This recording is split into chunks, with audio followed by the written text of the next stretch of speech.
Vous connaissez peut-être la chanson très célèbre Hijo de la Luna du groupe espagnol Mecano. Les paroles racontent une vieille légende gitane d'une femme qui implore la lune de l'aider à trouver l'amour. La lune acquiesce et lui dit « Tu auras ton homme, mais en échange, je veux le premier enfant que tu lui engendras. » L'accord est conclu et la femme rencontre par la suite un homme. De leur union va naître un fils, mais à la naissance, la mère constate avec choc que l'enfant a la peau extrêmement blanche et les yeux gris. L'apparence de l'enfant est similaire à celle de la lune et l'enfant est en fait albinos. Mais lorsque son mari voit l'enfant, il l'accuse de l'avoir trompé, il entre dans une rage folle, la poignarde et la tue. Ensuite, il prend l'enfant et va l'abandonner dans une colline, sans savoir qu'en réalité, il accomplissait la volonté de la lune. La lune, elle, récupère l'enfant et la légende explique qu'en fait, lorsque la lune est pleine, c'est que l'enfant est de bonne humeur, mais lorsque l'enfant pleure, la lune forme un croissant pour le bercer. C'est une histoire tragique et l'élément principal, c'est le pacte ou l'accord conclu entre la lune et la femme. On va tous être d'accord que c'était un très mauvais deal et que la lune a été trompeuse, ou en tout cas, elle n'a pas révélé à la femme le coût réel de leur accord. La lune, elle finit avec l'enfant comme elle le voulait, mais la gitane s'est fait avoir. Elle a perdu sa vie. Si elle savait ce que ce pacte impliquait réellement ou les circonstances dans lesquelles les choses allaient se réaliser, elle n'aurait probablement pas accepté. Mais si je vous disais que c'est un phénomène très commun et que dans la vraie vie, c'est peut-être encore pire, que nous-mêmes, on se retrouve souvent dans des situations similaires. On conclut un accord avec quelqu'un ou on en arrive à un entendement, on dit oui à une demande, mais une fois qu'on a dit oui, les termes du contrat changent, on tombe dans le piège, on se fait avoir sans même s'en rendre compte. Pour cette vidéo, on va parler d'une des techniques de manipulation les plus subtiles et les plus efficaces. C'est la stratégie de l'amorçage ou le lowballing. Pour cette technique, la personne commence par nous faire une offre alléchante, un deal qui semble très avantageux pour nous ou qui ne nous coûte rien.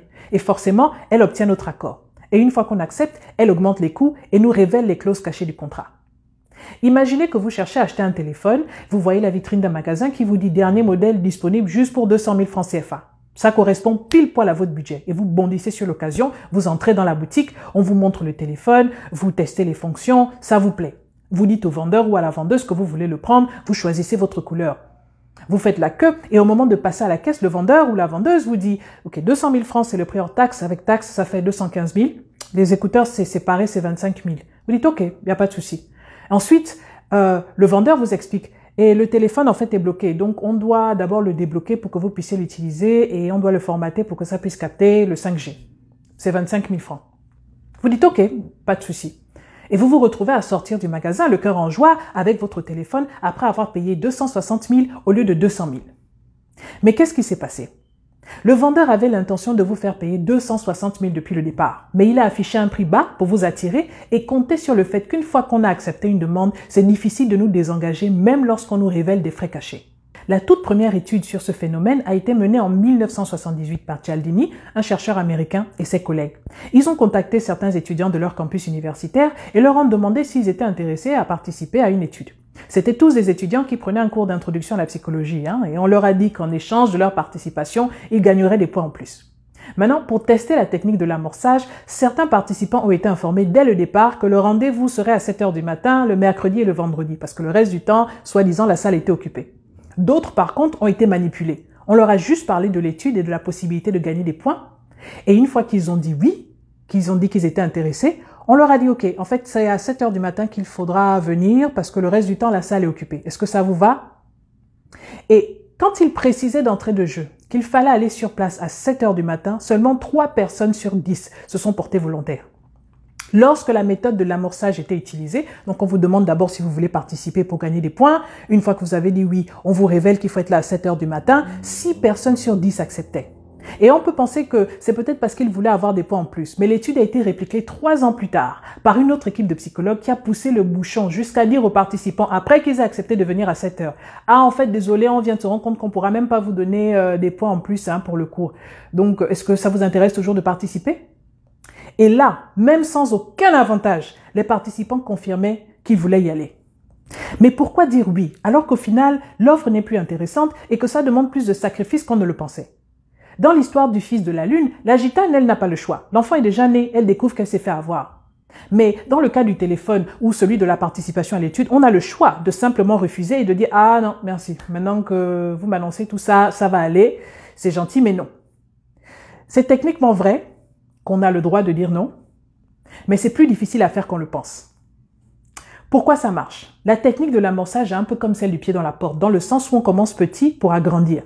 Sauf qu'ici, il n'y a pas de première fausse demande. C'est le même deal, sauf que les conditions changent. Les frais augmentent, les coûts cachés ou les inconvénients sont révélés. Et c'est généralement des choses que si on savait à l'avance, on n'aurait pas accepté le deal. La personne nous a volontairement caché une partie de l'information et a attendu qu'on dise oui pour nous coincer.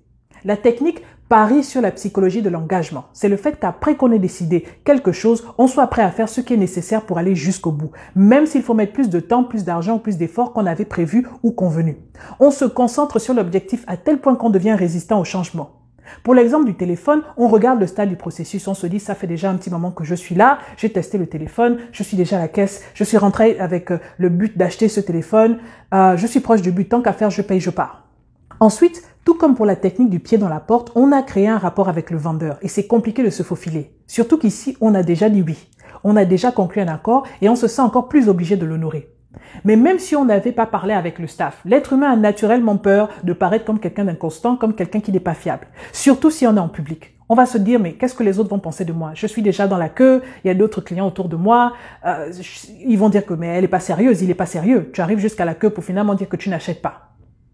On a aussi du mal à s'indigner lorsqu'on nous révèle les frais cachés parce que les frais cachés sont rationalisés. Par exemple, dans l'exemple du téléphone, on vous dit que ce sont des éléments ou des accessoires essentiels. Donc, on se dit, OK, bon, c'est logique. Oui, il faut bien débloquer le téléphone pour que je l'utilise. OK.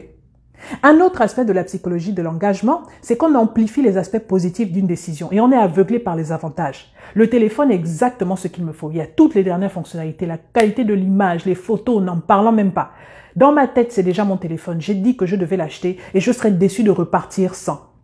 En plus, je n'ai pas envie après d'aller chercher encore un autre magasin, de fouiller sur Internet. C'est long.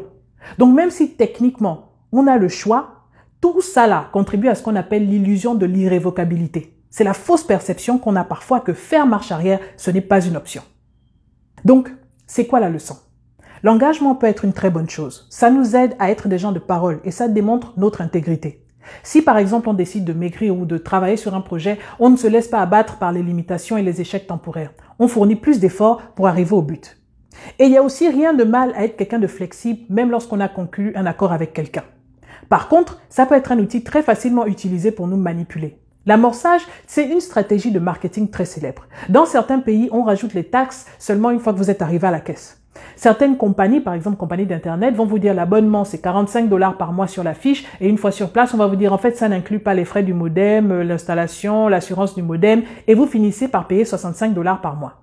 Mais même dans nos relations, on peut accepter de rendre un service à quelqu'un pour qu'au final, quand la personne nous explique ce qu'on devra faire, on réalise que c'est très long et que c'est très compliqué.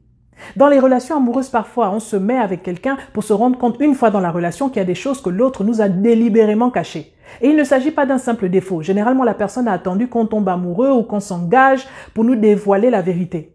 Mais comme les sentiments sont déjà là, ou les familles sont déjà impliquées dans certains cas, on se sent coincé. L'amorçage est une technique vicieuse. On se soumet à la volonté de quelqu'un d'autre parce qu'on se sent obligé de maintenir notre engagement.